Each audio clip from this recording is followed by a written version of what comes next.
Hi friends, எல்லோரும் எப்படி இருக்கிறீங்க? நல்லா இருக்கிறீங்களா? நாங்களும் ரொம்ப நல்லா இருக்கிறோங்க. Welcome back to my channel சமையல் செய். இன்றைக்கி என்ன வீடியோன்னு பார்த்தீங்கன்னா, சூப்பரான மஞ்சள் பூசணிக்காய் வச்சு அல்வா எப்படி செய்யலான்னு பார்க்கலாங்க. ரொம்ப ஈஸி தாங்க. ரொம்ப சிம்பிளாக ரொம்ப டேஸ்ட்டாக செய்யலாம். இதை எப்படி செய்யலான்ட்டு வீடியோவில் போய் பார்க்கலாம் வாங்க. பூசணிக்காய் அல்வா செய்கிறதுக்கு பூசணிக்காய் இந்த அளவுக்கு எடுத்துக்கிறேங்க. இது 1/2 கிலோ அளவுக்கு பூசணிக்காங்க. இந்த பூசணிக்காய் மேலே இருக்கிற தோலெல்லாம் இது மாதிரி சீவிடுங்க. ஏன்னு பார்த்தீங்கன்னா அந்த தோல் ஆடாக இருக்கும்.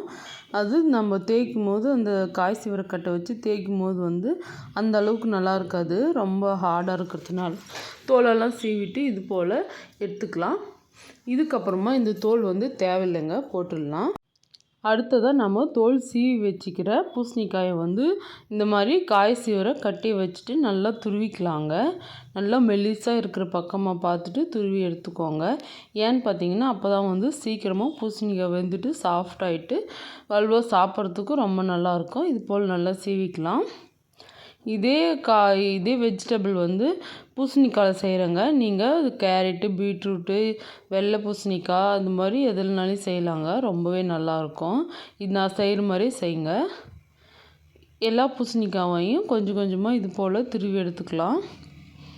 இது தோல் சீவிட்டு திருவுறதாங்க கொஞ்சம் கஷ்டம். திருவி சமைச்சு சாப்பிட்டோம்னா ரொம்பவே நல்லாயிருக்கும். பூசணிக்காய் பொரியல் செஞ்சால் கூட ரொம்ப டேஸ்ட்டாக இருக்குங்க. எனக்கெல்லாம் இந்த பூசணிக்காய்னா ரொம்ப பிடிக்கும். பூசணிக்காவெல்லாம் சூப்பராக துருவி எடுத்துட்டேன். அடுத்ததாக நம்ம அல்வா செஞ்சுக்கலாங்க. அடுப்பை ஆன் பண்ணிவிட்டு ஒரு நான்ஸ்டிக் கடாய் தாங்க வச்சுக்கிறேன் இதுக்கு. அப்போ தான் நல்லா ஒட்டாமல் கீழே அடி பிடிக்காமல் வரும். இதுக்கப்புறமா கடாய் நல்லா காஞ்சதுக்கப்புறமா 2 டேபிள் ஸ்பூன் அளவுக்கு எண்ணெய் சேர்த்துக்கிறேன். எண்ணெய் நெய் சேர்த்துக்கிறேங்க. எண்ணெய் இல்லை, எனக்கு நெய் அந்த அளவுக்கு பிடிக்காதுங்க. அதனால நான் கம்மியாக தான் சேர்த்து செய்வேன். உங்களுக்கு பிடிக்கணும் நீங்கள் அதிகமாக சேர்த்து செஞ்சுக்கோங்க.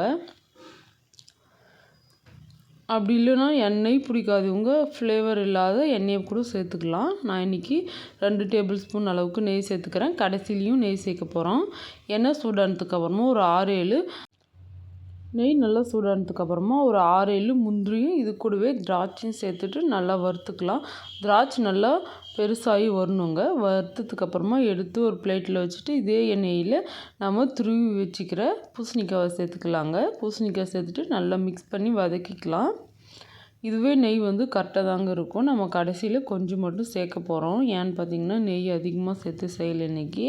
அதிகமாக சேர்த்து செஞ்சால் கையிலெல்லாம் ஒட்டாமல் நல்லாவும் இருக்கும். நான் இன்றைக்கி கம்மியாக எப்படி உங்களுக்கு வீட்டில் இருக்கிற பொருளை வச்சு ரொம்பவே ஈஸியாக டேஸ்ட்டாக எப்படி செய்யலாம் அப்படின்றத தான் உங்களுக்கு செஞ்சு காட்ட போகிறேன். கண்டிப்பாக இது ஃபுல் வீடியோ பாருங்கள். பார்த்துட்டு நீங்களும் இதே மாதிரி உங்கள் குழந்தைங்களுக்கு செஞ்சு கொடுங்க. நல்லா விரும்பி சாப்பிடுவாங்க. இப்போ பாருங்கள் மஞ்சள் கலரில் எவ்வளோ ஃப்ரெஷ்ஷாக இருக்குது. இது இன்னும் கொஞ்சம் நேரம் வதங்கினதுக்கப்புறமா கலரெல்லாம் மாறும். இதுக்கப்புறமா நம்ம காய்ச்சி வச்சுக்கிற பால் ஒரு டம்ளர் சேர்த்து நல்லா இந்த வெஜிடபிள் நல்லா வேக வைக்க போகிறோம். நல்லா மிக்ஸ் பண்ணிக்கணுங்க. கலர் நல்லா மாறி வரணும். தண்ணியெல்லாம் நம்ம எதுவுமே புளிய தேவையில்லைங்க. இந்த தண்ணியிலே நல்லா வதங்கி நல்லா வேகும் போது டேஸ்ட் உண்மையிலே ரொம்ப நல்லாயிருக்கும். பாருங்கள் சூப்பராக வதங்கிடுச்சு. இந்த அளவுக்கு நல்லா கலர் மாறி நல்லா வதங்கணுங்க. இதுக்கப்புறமா நம்ம காய வச்சுக்கிற 1 டம்ளர் அளவுக்கு பால் சேர்த்துக்கலாங்க. பால் பார்த்திங்கன்னா தண்ணியெல்லாம் சேர்க்காம நல்லா திக்காக காய வச்சுக்கிறேன். அதை சேர்த்துக்கிறேங்க. அதுக்கு பாலுக்கு மேலே இருக்கிற ஏடால் அதெல்லாம் எடுக்காத அப்படியே சேர்த்துக்கோங்க. அப்போ தான் டேஸ்ட் ரொம்ப நல்லாயிருக்கும். நல்லா மிக்ஸ் பண்ணிக்கலாம். உங்களுக்கு கண்டன்ஸ் மில்க் தேவைனாலும் அதுவும் கொஞ்சம் சேர்த்துக்கலாங்க. நான் இன்றைக்கி அதெல்லாம் சேர்த்துக்கல, சர்க்கரை வச்சு தான் செய்ய போகிறேன்.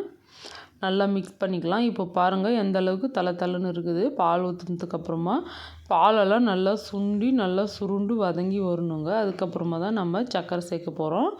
பாருங்கள் இந்த அளவுக்கு நல்லா வதங்கிக்குது. இன்னும் கொஞ்சம் நேரம் நல்லாவே வதங்கணுங்க. நல்லா மிக்ஸ் பண்ணி வதக்கிக்கலாம். இப்போ பாருங்கள் நல்லா வதங்கி நல்லா நம்ம போட்ட பாலெல்லாம் சுருண்டு வந்ததுக்கப்புறமா இனிப்பு எந்த அளவுக்கு தேவையோ அந்த அளவுக்கு சர்க்கரை சேர்த்துக்கோங்க.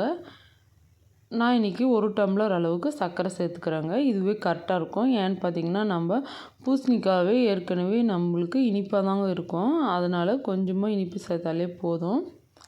நல்லா மிக்ஸ் பண்ணி இந்த சர்க்கரை போடுறதுக்கப்புறமா சர்க்கரைலாம் கரைஞ்சி கொஞ்சம் இலக்குனா வருங்க. இப்போது மிக்ஸ் பண்ணி இன்னும் கொஞ்சம் நேரம் நல்லா வதக்குனாங்கன்னா சூப்பராக ரெடி ஆகிடும்.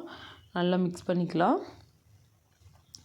இப்போ பாருங்கள் எந்த அளவுக்கு திக்காக இருந்தது, இப்போ எந்த அளவுக்கு லூஸ் ஆகிருக்குதுன்ட்டு.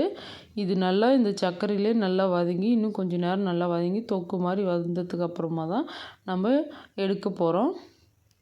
இப்போ இந்த ஸ்டேஜில் வந்து ஏலக்காய் சேர்த்துக்கிறேங்க. ரொம்ப சேர்க்கல, 2 ஏலக்காவை ஒன்று மதியமாக இடித்து வச்சுக்கிறேன், அதை தான் சேர்த்துக்க போகிறேன். சேர்த்துட்டு நல்லா மிக்ஸ் பண்ணிக்கலாம். ஏலக்காய் சேர்க்கும்போது இந்த அல்வாவே நல்லா வாசனையாக இருக்குங்க. நல்லா மிக்ஸ் பண்ணிக்கலாம். பால் பார்த்திங்கன்னா ரொம்ப நேரம் காய வைக்கணுங்க.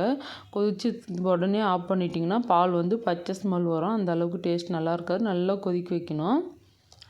இப்போது இந்த ஸ்டேஜில் ஒரு சிட்டிகை வந்து உப்பு சேர்த்துக்கிறாங்க, சால்ட் உப்பு. ஏன்னு பார்த்திங்கன்னா ஸ்வீட் செய்யும்போது எந்த ஸ்வீட் செஞ்சாலும் ஒரு சிட்டிகை உப்பு சேர்த்து செய்யும்போது ஸ்வீட்டெல்லாம் நல்லா பேலன்ஸ் ஆகிட்டு சாப்பிட்றதுக்கு ரொம்ப நல்லாயிருக்கும். அதனால் கண்டிப்பாக இந்த டிப்ஸை வந்து ட்ரை பண்ணுங்கள், ரொம்பவே டேஸ்ட்டாக இருக்கும். நல்லா மிக்ஸ் பண்ணிக்கலாம். மிக்ஸ் பண்ணதுக்கப்புறமா 1 டேபிள் ஸ்பூன் கூட இல்லைங்க, 1/2 டேபிள் ஸ்பூன் அளவுக்கு நெய் சேர்த்துக்கிறேன். இந்த ஸ்டேஜில் நெய் சேர்த்திங்கன்னா அதிகமாக நம்ம நெய் சேர்த்த மாதிரி கையிலெல்லாம் ஒட்டாமல் நல்லா சூப்பராக இருக்கும் சாப்பிட்றதுக்கு. நல்லா மிக்ஸ் பண்ணி வதக்கிக்கோங்க. நம்ம போடும்போது எந்த அளவுக்கு மஞ்சள் பூசணிக்காய் இருந்துச்சு பாருங்கள். இப்போ நல்லா வதங்கி சுருண்டு வந்ததுக்கப்புறமா எந்த அளவுக்கு இருக்குதுன்னு பாருங்கள். ரொம்பவே கொஞ்சமாயிடும்.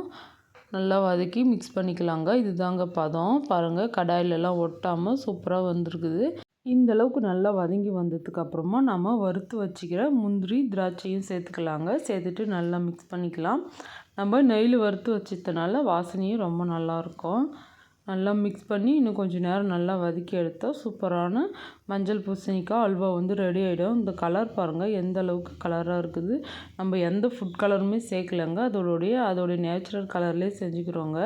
உண்மையிலேயே ரொம்ப ரொம்ப நல்லாயிருக்கும். ஃபுட் கலர் வேணும்னாலே நீங்கள் கொஞ்சம் சேர்த்துக்கோங்க, நான் இன்றைக்கி சேர்க்கலைங்க. ரொம்பவே டேஸ்டியான மஞ்சள் பூசணிக்காய் அல்வா, ரொம்ப ஹெல்த்தியும் கொடுங்க. கண்டிப்பாக நீங்களும் இதே மாதிரி உங்கள் வீட்டில் ட்ரை பண்ணுங்கள்.